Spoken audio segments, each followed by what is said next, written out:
ang project manager ng relocation site kung saan gumuho ang 3 bahay sa San Jose del Monte, Bulacan na muling pag-aaralan kung paano lalong patitibayin ang mga istruktura sa lugar. Panawagan naman ng mga residente, huwag daw sanang bara-bara lang ang pagsasaayos sa mga pabahay ng gobyerno. Ang mainit na balita hatid ni Trisha Zafra.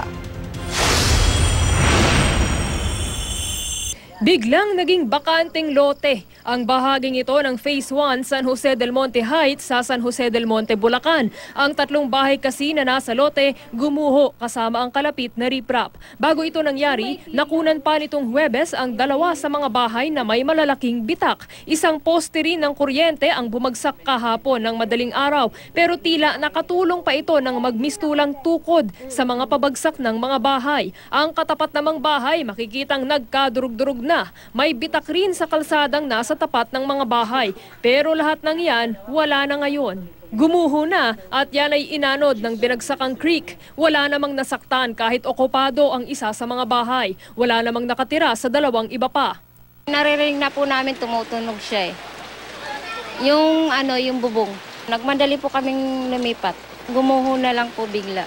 Tumutuloy si Eileen sa isa sa mga bakanteng bahay na kahilera ng mga gumuho. Si Eden Mahinay naman, bagamat hindi nagiba ang bahay, lumikas na rin. Yung sa CR lang po, bumaba na po ako. Kala ko matatabunan na ako.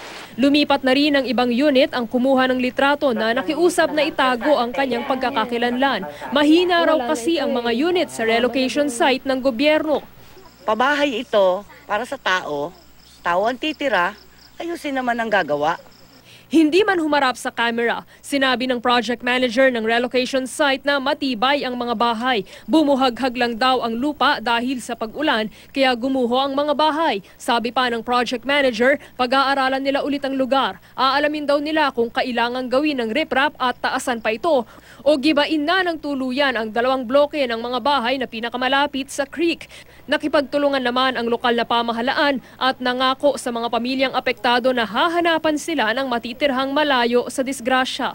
3 pamilya naman na nakatira sa labas ng relocation site malapit sa creek ang apektado rin daw ng pagbaba ng tubig mula sa mga bahay. Lagi raw silang binabaha, kaya panawagan nila, sana matulungan kami dito sa problema namin. Baka mamaya magising na lang kami na talagang wash out na rin tong aming Trisha Zafra, GMA News.